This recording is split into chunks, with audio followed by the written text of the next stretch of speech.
إن الحمد لله نحمده ونستعينه ونستغفره ونؤمن به ونتوكل عليه ونعوذ بالله من شرور أنفسنا وسيئات أعمالنا من يهده الله فلا مضل له ومن يضلل فلا هادي له وأشهد أن لا إله إلا الله وحده لا شريك له وأشهد أن محمدًا عبده ورسوله أرسله بالحق بشيرا ونذيرا أما بعد فإن أحسن الحديث كتاب الله وخير الهدي هدي محمد صلى الله عليه وسلم وشر الأمور محدثاتها وكل محدثة بدعة وكل بدعة ضلالة وكل ضلالة في النار يا أيها الذين آمنوا اتقوا الله حق تقاته ولا تموتن إلا وأنتم مسلمون يا أيها الناس اتقوا ربكم الذي خلقكم من نفس واحدة وخلق منها زوجها وبث منهما رجالا كثيرا ونساء واتقوا الله الذي تساءلون به والأرحام إن الله كان عليكم رقيبا يا أيها الذين آمنوا اتقوا الله وقولوا قولا سديدا يصلح لكم أعمالكم ويغفر لكم ذنوبكم ومن يطع الله ورسوله فقد فاز فوزا عظيما أما بعد محترم حاضرین جمعہ،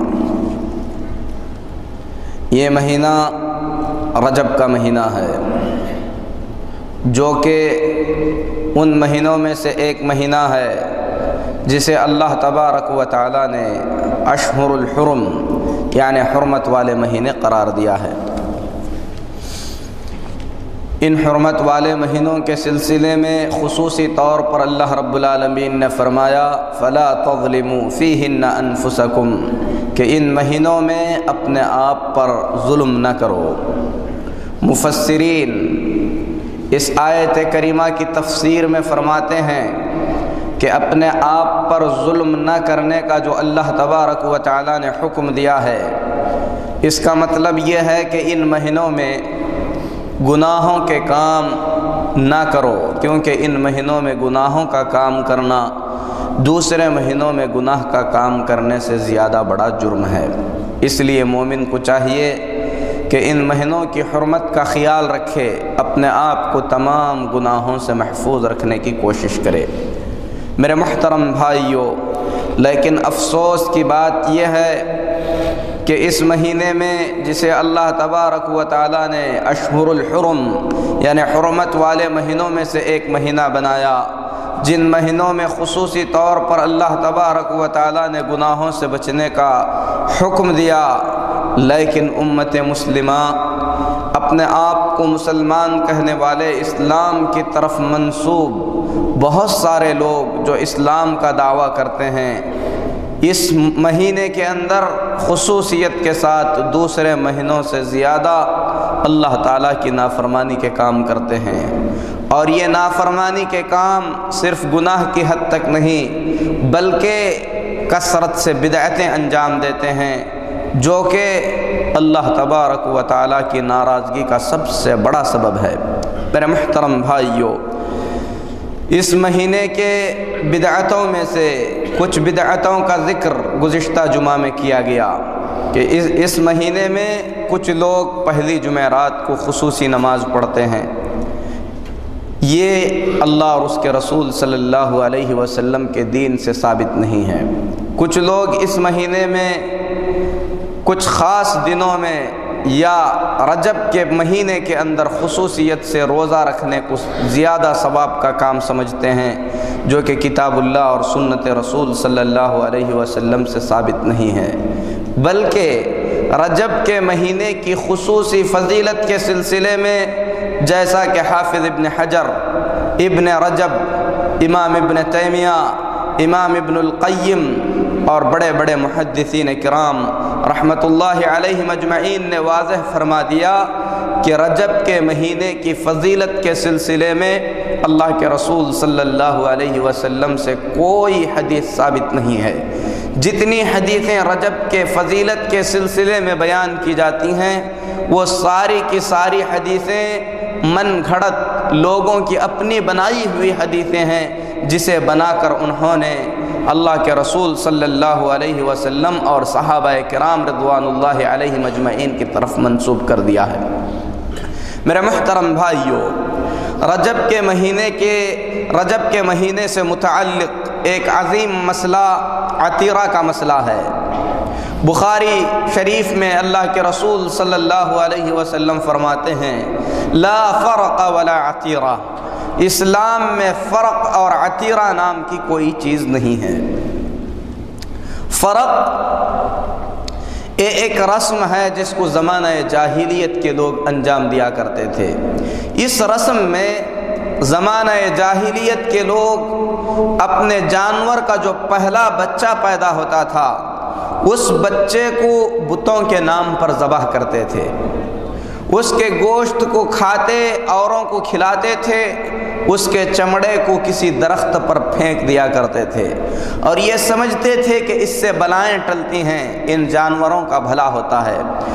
اسی طریقے سے زمانہ جاہلیت میں رجب کے مہینے میں لوگ اپنے بتوں کے نام جانوروں کو ذبح کیا کرتے تھے، جس کو عتیرہ کہا جاتا تھا۔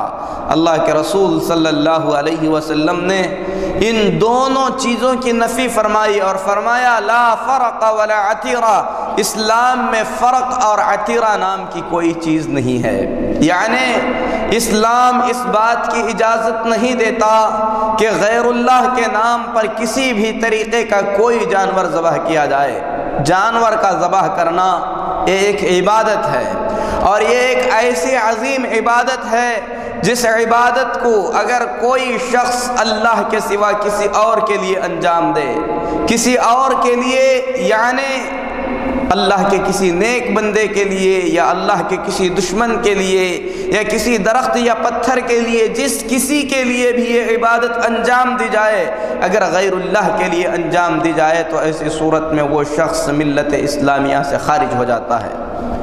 ابراہیم علیہ السلام نے اپنی دعا میں فرمایا ان صلاتی و نسکی و محیای و مماتی للہ رب العالمین، میری نمازیں، میری قربانیاں، میرا جینا، میرا مرنا سب اللہ کے لیے ہے جو تمام جہانوں کا پالنہار اور رب ہے۔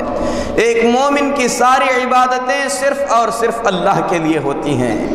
ایک مومن کسی بھی جانور کو اللہ کے سوا کسی اور کے نام پر ذبح نہیں کرتا۔ اگر کوئی شخص کتنا بھی بڑا نیک کیوں نہ ہو، کتنا بھی بڑا متقی اور پرہیزگار کیوں نہ ہو، عبادتوں کا کتنا بھی زیادہ خیال کیوں نہ رکھتا ہو، اگر اپنی زندگی میں ایک چھوٹا سا جانور غیر اللہ کے نام پر ذبح کر دیتا ہے تو میرے محترم بھائیو اس کے سارے اعمال برباد ہو جاتے ہیں اور وہ جہنم کا مستحق ہو کر رہ جاتا ہے۔ آپ لوگوں نے اس حدیث کو بار بار سنا ہوگا جس میں نبی کریم صلی اللہ علیہ وسلم نے اس آدمی کا واقعہ بیان فرمایا جو ایک مکھی کی وجہ سے جہنم میں داخل ہو گیا تھا۔ اللہ کے رسول صلی اللہ علیہ وسلم نے فرمایا کہ پچھلے زمانے میں ایک آدمی ایک مکھی کی وجہ سے جہنم میں داخل ہو گیا، ایک آدمی ایک مکھی کی وجہ سے جنت میں داخل ہو گیا۔ مکھی کی کیا حیثیت ہے میرے محترم بھائیو؟ مکھی کی کوئی حیثیت نہیں، لیکن اس کا خالق بھی اللہ تبارک و تعالی ہے۔ اس معمولی سی مخلوق کو اللہ تبارک و تعالی نے لوگوں کی عبرت کے لیے قرآن پاک میں بیان فرمایا ہے، اور یہ فرمایا ہے کہ جن کو تم لوگ اللہ کے سوا پکارتے ہو سارے کے سارے مل کر مکھی بھی پیدا نہیں کر سکتے۔ جب سب کے سب ایک مکھی بھی پیدا نہیں کر سکتے تو یہ حق نہیں بنتا کہ اس مکھی کو ان کے نام پر مارا جائے۔ نبی کریم صلی اللہ علیہ وسلم نے اس واقعے کے اندر واضح فرما دیا کہ ایک بت خانہ تھا، وہاں پر سے دو آدمیوں کا گزر ہوا۔ بت خانے کے رکھوالوں نے ان دونوں آدمیوں کو مجبور کیا کہ اس بت کے نام پر کوئی نہ کوئی جانور ضرور ذبح کر کے آگے گزریں۔ ان میں سے ایک شخص نے کہا کہ میرے پاس ذبح کرنے کے لیے کچھ بھی نہیں ہے، تو بت کے رکھوالوں نے کہا کہ کم سے کم ایک مکھی ہی کا چڑھاوا اس بت کے نام پر چڑھا دیا جائے۔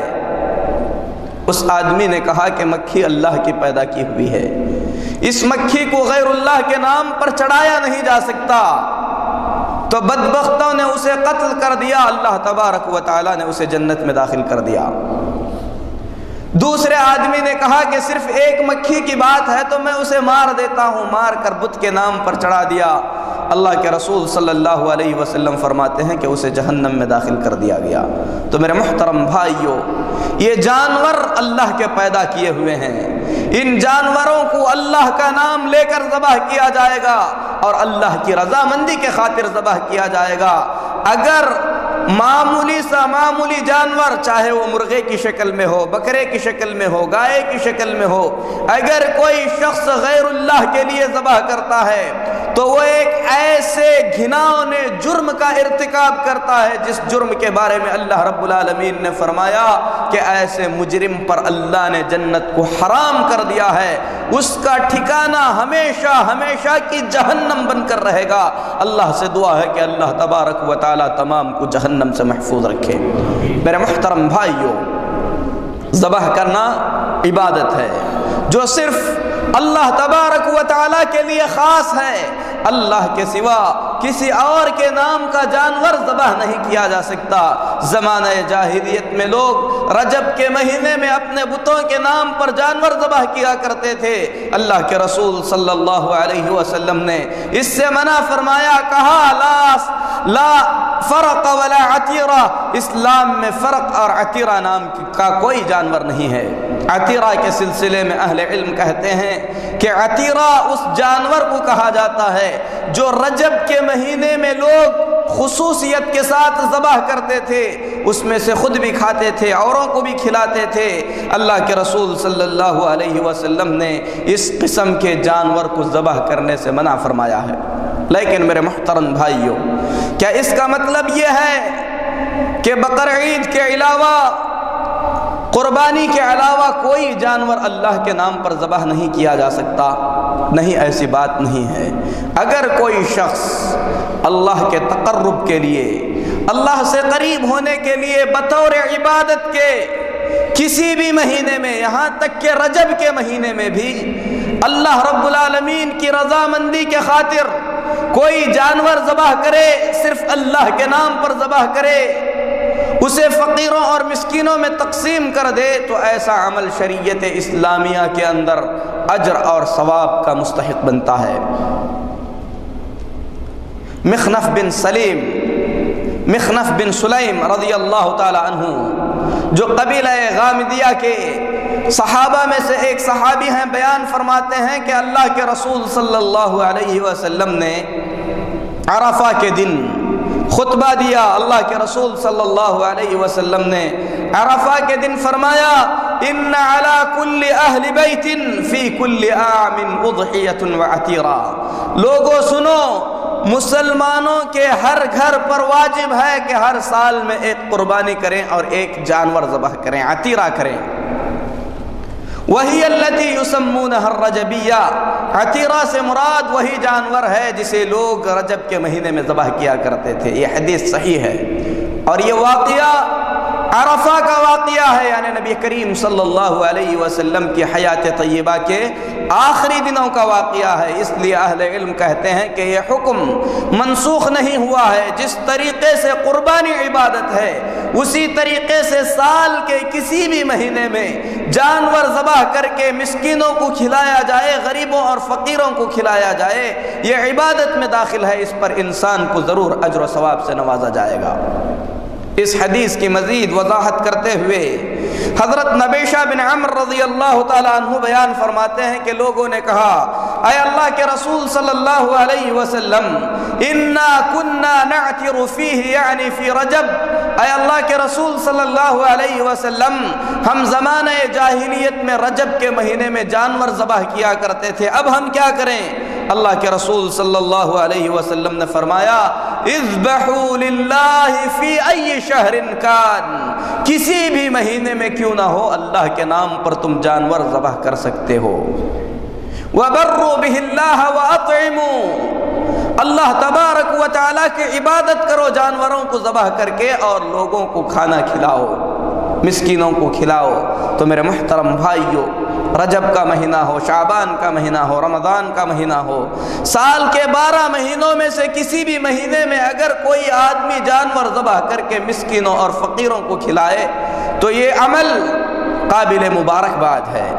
اس عمل پر انسان کو اجر و ثواب سے نوازا جائے گا، لیکن اسے رجب کے مہینے میں خاص سمجھنا اور اس کی کوئی خصوصی فضیلت گھڑنا یہ شریعت اسلامیہ کے اندر جائز نہیں ہے۔ اللہ کے رسول صلی اللہ علیہ وسلم نے بخاری شریف کی حدیث میں یہی بات واضح فرمائی ہے، لا فرق ولا عتیرہ، اسلام میں فرق اور عتیرہ نام کی کوئی چیز نہیں ہے، یعنی سب سے پہلے پیدا ہونے والے بچے کو ذبح کرنا ایسا اسلام میں نہیں ہے، بلکہ اللہ کے رسول صلی اللہ علیہ وسلم سے جب اس سلسلے میں پوچھا گیا تو نبی کریم صلی اللہ علیہ وسلم نے فرمایا، اگر تمہارے کسی جانور کا پہلا بچہ پیدا ہوا ہے تو اسے ابتدائی دنوں میں ذبح نہ کرو، چھوڑ دو یہاں تک کہ بڑا ہو جائے، پھر اس کے بعد یا تو اسے صدقہ اور خیرات کر دو، کسی مسکین کو دے دو، یا اسے ذبح کر کے لوگوں کو کھلاؤ، یہ عمل قابل مبارکباد ہے۔ علامہ حافظ ابن حجر عسقلانی رحمۃ اللہ علیہ جو بخاری شریف کی شرح کیے ہیں، انہوں نے رسول اللہ صلی اللہ علیہ وسلم کی اس حدیث کو بیان فرما کر لا فرق ولا عتیرہ، فرق اور عتیرہ یعنی رجب کے مہینے میں جانور ذبح کرنے کی کوئی حقیقت نہیں ہے۔ حافظ ابن حجر رحمۃ اللہ علیہ ساری حدیثوں کو جمع کرنے کے بعد فرماتے ہیں کہ اللہ کے رسول صلی اللہ علیہ وسلم کی تمام حدیثوں کا خلاصہ یہ نکلتا ہے کہ جانور کو ذبح کرنے کے لیے رجب کے مہینے کو خاص کرنا درست نہیں ہے۔ رجب کے مہینے میں یا اس کے علاوہ اور کسی بھی مہینے میں اگر کوئی شخص اللہ کی رضامندی کے خاطر کوئی جانور ذبح کرتا ہے، اسے مسکینوں اور فقیروں کو کھلاتا ہے تو یہ عمل عبادت ہے، اور اس کی دلیل اللہ کے رسول صلی اللہ علیہ وسلم کی سنتوں سے ملتی ہے۔ اسی لیے اللہ کے رسول صلی اللہ علیہ وسلم نے دوسری حدیث میں فرمایا، من شاء عتر ومن شاء لم یعتر، جو آدمی عتیرہ کرنا چاہتا ہے، عام دنوں میں جانور ذبح کرنا چاہتا ہے، اگر اس کا جی چاہے تو ذبح کرے، اگر اس کا جی نہ چاہے تو ذبح نہ کرے، یعنی کوئی زبردستی نہیں ہے، کوئی فرض اور واجب چیز نہیں ہے، لیکن مستحبات میں سے ہے، نیک اعمال میں سے ایک عمل ہے۔ تو میرے محترم بھائیوں، واضح ہوا کہ رجب کی بدعتوں میں سے بلکہ زمانہ جاہلیت کی رسموں میں سے ایک رسم یہ تھی کہ زمانہ جاہلیت کے لوگ رجب کے مہینے میں خصوصی طور پر جانور ذبح کرتے تھے، اور اس جانور کو وہ غیر اللہ کے نام پر ذبح کرتے تھے۔ اگر اسلام کا نام لینے والا کوئی شخص رجب کے مہینے میں خصوصی طور پر جانور ذبح کرتا ہے اور نعوذ باللہ اس جانور کو اللہ کے سوا کسی اور کی رضامندی کے لیے ذبح کرتا ہے، تو ایسا شخص ملت اسلامیہ سے خارج ہو جاتا ہے، اپنے آپ کو 1000 مرتبہ مسلمان کہہ لے، ایسا آدمی مسلمان باقی نہیں رہتا۔ میرے محترم بھائیوں، ماہ رجب کے مہینے کی بدعتوں میں سے ایک عظیم بدعت جو منائی جاتی ہے وہ رجب کی 22 تاریخ کو ہے، اور افسوس کی بات یہ ہے کہ اس بدعت کا آغاز ہمارے ملکوں سے ہوا تھا، اسی لیے عرب ممالک میں آپ اس بدعت کو نہیں پائیں گے۔ یعنی رجب کے مہینے میں امام جعفر صادق رحمت اللہ علیہ کے نام پر لوگ کنڈے مناتے ہیں۔ کنڈوں کی یہ رسم ہندوستان سے شروع ہوئی، اور یہ رسم کوئی بڑی پرانی رسم نہیں، بلکہ ایک نئی رسم ہے۔ اللہ کے دین سے اس رسم کا کوئی تعلق نہیں ہے۔ اللہ کا دین اس قسم کی گھناؤنی رسم اور اس کے پیچھے گھڑے گئے جھوٹے واقعے سے پاک ہے۔ میرے محترم بھائیوں، رجب کے کنڈوں کے پیچھے اگر کوئی آدمی غور سے مطالعہ کرے تو اللہ کے ان دشمنوں کا ہاتھ ہے جو دشمن نبی کریم صلی اللہ علیہ وسلم کے صحابہ کرام رضوان اللہ علیہم اجمعین سے سخت نفرت، عداوت اور دشمنی رکھتے ہیں، بلکہ نبی کے صحابہ سے دشمنی کرنا اپنے دین کا حصہ سمجھتے ہیں، اور یہ سمجھتے ہیں کہ نبی کے صحابہ سے دشمنی کر کے وہ اپنے رب سے نعوذ باللہ قریب ہو رہے ہیں۔ میرے محترم بھائیو، اللہ کے ان دشمنوں نے، جنہوں نے صحابہ کرام رضوان اللہ علیہم اجمعین، بالخصوص امیر معاویہ رضی اللہ تعالی عنہ، عمر بن خطاب رضی اللہ تعالی عنہ، ابو بکر صدیق، عثمان بن عفان، عائشہ صدیقہ رضی اللہ تعالی عنہا جیسے جلیل القدر صحابہ سے عداوت اور دشمنی رکھی، ان کے موتوں پر خوشیاں منانے لگے، تو اللہ کے ان بدبخت بندوں نے رجب کی 22 تاریخ کو، جس تاریخ میں امیر معاویہ رضی اللہ تعالی عنہ کی وفات ہوئی تھی، اللہ کے ان دشمنوں نے اس دن کو خوشی کا دن بنا لیا، اور اپنے ماحول کے اندر، اپنے فرقے کے اندر آزادانہ طور پر اس دن کو خوشی مناتے رہے۔ اللہ کے یہ دشمن اہل سنت والجماعت کے اندر جب اس گھناؤنی رسم کو، امیر معاویہ رضی اللہ تعالی عنہ کی وفات کے دن کو خوشی کا دن منانا چاہا، تو اس کے لیے انہوں نے ایک جھوٹا واقعہ گھڑ لیا۔ بات واضح ہو گئی ہوگی کہ 22 رجب، جس دن جعفر صادق رحمت اللہ علیہ کا نام لے کر کونڈے بنانے والے کونڈے بناتے ہیں، حقیقت میں شیعہ یا روافض جو اللہ رب العالمین کے نبی کریم صلی اللہ علیہ وسلم کے صحابہ سے عداوت رکھتے ہیں، امیر معاویہ رضی اللہ تعالی عنہ کی وفات پر خوشی مناتے ہیں، اور اسی خوشی کو انہوں نے اہل سنت والجماعت کے اندر کونڈوں کی شکل میں لایا ہے۔ میرے محترم بھائیو، تاریخ پڑھ کر دیکھیں، آپ کو پتہ چلے گا کہ جعفر صادق رحمت اللہ علیہ کی نہ ولادت رجب کے مہینے میں ہوئی ہے، نہ وفات رجب کے مہینے میں ہوئی ہے۔ جعفر صادق رحمت اللہ علیہ کی وفات شوال کے مہینے میں ہوئی ہے۔ رجب کے کنڈے شوال سے 4 مہینے پہلے بنائے جاتے ہیں، جس کا تعلق جعفر صادق رحمت اللہ علیہ کی زندگی سے دور دور تک نہیں ملتا۔ اس کہانی کو، اسے قصہ تو نہیں کہا جا سکتا، اس کہانی کو آپ نے سنا ہوگا جو رجب کے کنڈوں کے پیچھے بیان کی جاتی ہے، اور کہانی اس قدر بکواس ہے کہ ایسے ممبروں پر اسے بیان کرنا بھی ٹھیک نہیں ہوگا۔ لکڑہارے کے کہانی سے مشہور ہے، ایک لکڑہارا جو انتہائی مجبور تھا، وہ اور اس کی بیوی وزیر کے بستی میں رہتے تھے، اور یہ جان لینا چاہیے کہ مدینہ طیبہ کے اندر نہ کبھی کوئی بادشاہ رہا ہے، نہ کوئی وزیر رہا ہے، مجبوری کی حالت کی زندگی گزار رہے تھے۔ 12-15 سال اسی حالت میں گزر گئے۔ لکڑہارا اپنی مجبوری سے چھٹکارا پانے کے لیے، اپنی تنگ دستی سے چھٹکارا پانے کے لیے مدینے سے کہیں دور چلا گیا۔ لکڑہارے کی بیوی پریشان ہو گئی، وزیر کے گھر میں جھاڑو دینے لگی۔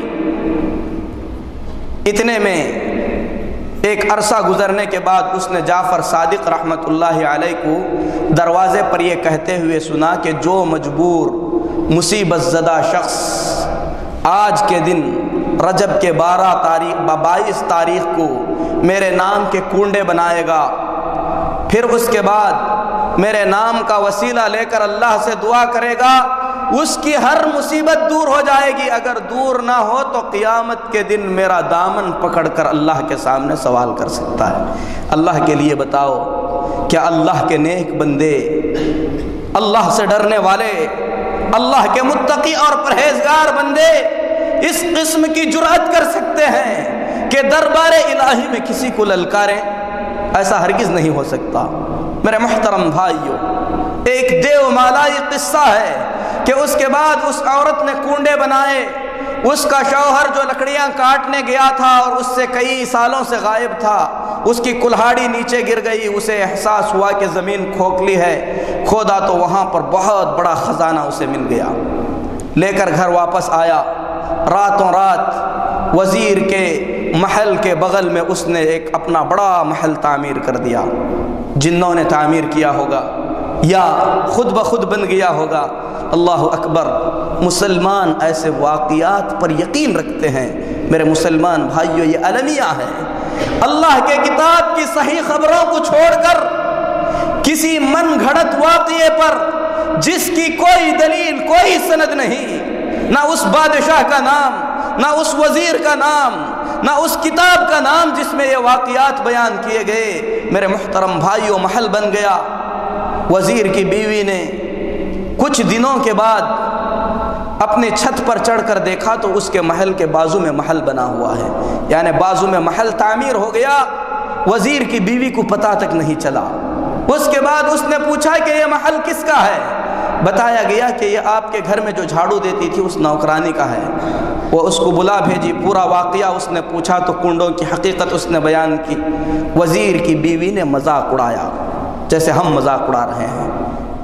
اللہ کا قہر ٹوٹ گیا، جعفر صادق کا قہر آ گیا۔ کسی نے جا کر بادشاہ کے دربار میں شکایت کر دی کہ آپ کے وزیر نے بہت بڑا گھپلہ کیا ہے۔ بادشاہ نے وزیر کو بلایا، حساب کتاب لیا تو اس کے حساب و کتاب میں لاکھوں کا گھپلہ ہو چکا تھا۔ تو بادشاہ نے اسے وزیری سے نکال دیا، محل چھین لیا، شہر بدر کر دیا۔ اپنے پاس 1-2 درہم لے کر یہ لوگ شہر سے واپس جا رہے تھے، راستے میں انہوں نے خربوزہ خرید لیا، خرید کر عورت اپنے پلوں میں باندھ لی۔ اتفاق سے اس دن بادشاہ کا بیٹا شکار کرنے کے لیے اسی راستے سے گیا ہوا تھا اور آنے میں دیر ہو گئی۔ کسی نے بادشاہ کو بتا دیا کہ وزیر جس راستے سے شہر چھوڑ کر جا رہا ہے آپ کا بیٹا اسی راستے سے گیا ہے، اب تک نہیں آیا، ہو سکتا ہے وزیر نے غصے میں آ کر انتقاماً آپ کے بیٹے کو قتل کر دیا ہے۔ بادشاہ نے وزیر کو پکڑ لیا۔ جو خربوزہ وہ خرید کر لے گئے تھے کھول کر دیکھا تو وہ بادشاہ کے بیٹے کا سر بن چکا تھا۔ نعوذ باللہ! کس قسم کی واہیات ہیں!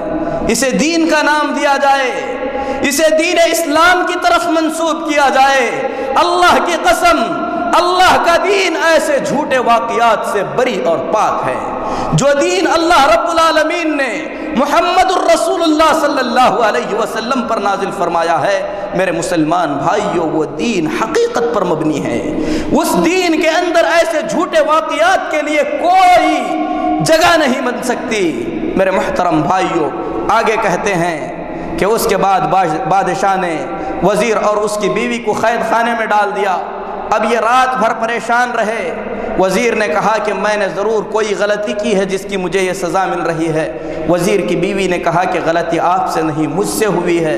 میں نے جعفر صادق رحمۃ اللہ علیہ کے کنڈوں کا مذاق اڑایا تھا جس پر یہ مصیبت ہم پر آ پڑی ہے۔ راتوں رات انہوں نے توبہ کی تو صبح کیا دیکھتے ہیں کہ بادشاہ کا بیٹا دوسری طرف سے چلتے ہوئے آ رہا ہے۔ بادشاہ کو بڑا تعجب ہوا کہ بھائی یہ قتل کیے تھے، اس کا سر تھا تو پھر یہ کہاں سے چلتا آ رہا ہے؟ صبح میں جب واقعہ بادشاہ نے پورا تفصیل سے وزیر کو پوچھا تو اس نے پورا واقعہ بتایا، جس پر بادشاہ کو بڑی شرمندگی ہوئی۔ اس نے وزیری واپس لوٹا دی، اس کی تنخواہیں بڑھا دیا۔ پھر اس کے بعد بادشاہ اور وزیر نے مل کر جعفر صادق رحمۃ اللہ علیہ کے کنڈے بنانا شروع کر دیا۔ تو یہ کنڈوں کی حقیقت اور یہ کنڈوں کی کہانی ہے جس کا آپ کو میرے محترم بھائیو دین اسلام میں کوئی ثبوت نہیں ملے گا۔ بتائیے، کیا ہم اللہ اور اس کے رسول صلی اللہ علیہ وسلم کی تعلیمات کو چھوڑ کر ایسے من گھڑت قصوں کے پیچھے دوڑتے رہیں؟ اگر دوڑتے رہیں تو مذہب اسلام اور ان مذہبوں میں کیا فرق رہے گا جس میں کوئی بندر پہاڑ کو لے کر اڑ رہا ہے؟ اس قصے میں اور اس قصے میں کوئی زیادہ فرق آپ کو نظر نہیں آئے گا۔ میرے مسلمان بھائیوں، دین اسلام حقیقت پر مبنی دین ہے۔ نظر و نیاز عبادتوں میں سے ایک عبادت ہے۔ نظر صرف اللہ کے لیے ماننی چاہیے، اور نظر ماننے کے بعد اگر اللہ کے لیے نظر مانی گئی ہے تو اس نظر کو پورا بھی کرنا چاہیے۔ نظر اللہ کے سوا کسی اور کی مانی جائے تو یہ اللہ کی عبادت میں کسی کو شریک ٹھہرانا ہوگا، اور جو شخص اللہ کی عبادت میں کسی کو شریک ٹھہرائے گا وہ اللہ کے قہر کو دعوت دیتا ہے، اللہ اللہ کے غصے کو دعوت دیتا ہے، اللہ کے غضب کو بلاتا ہے، اور اللہ جس پر غصہ ہوتا ہے اسے اپنی جہنم میں پھینک کر چھوڑ دیتا ہے، پھر اس کی کوئی پرواہ نہیں کرتا۔ اسی طریقے سے رجب کے ان کنڈوں میں جہاں پر اللہ کے علاوہ غیر اللہ کی نظر مانی جا رہی ہے، وہیں پر غیر اللہ سے شفاعت طلب کی جا رہی ہے، جعفر صادق کے وسیلے سے دعائیں کی جا رہی ہیں۔ وسیلہ میرے محترم بھائیوں صرف اور صرف 3 چیزوں کا جائز ہے، جس کا ذکر تفصیل سے اس سے پہلے کئی خطبوں میں کیا جا چکا ہے۔ وسیلہ ایک عبادت ہے، اللہ کے ناموں کا وسیلہ دیا جا سکتا ہے، اپنے نیک اعمال کا وسیلہ دیا جا سکتا ہے، اسی طریقے سے کسی نیک بندے کو جو زندہ ہے دعا کرنے کی درخواست کی جا سکتی ہے۔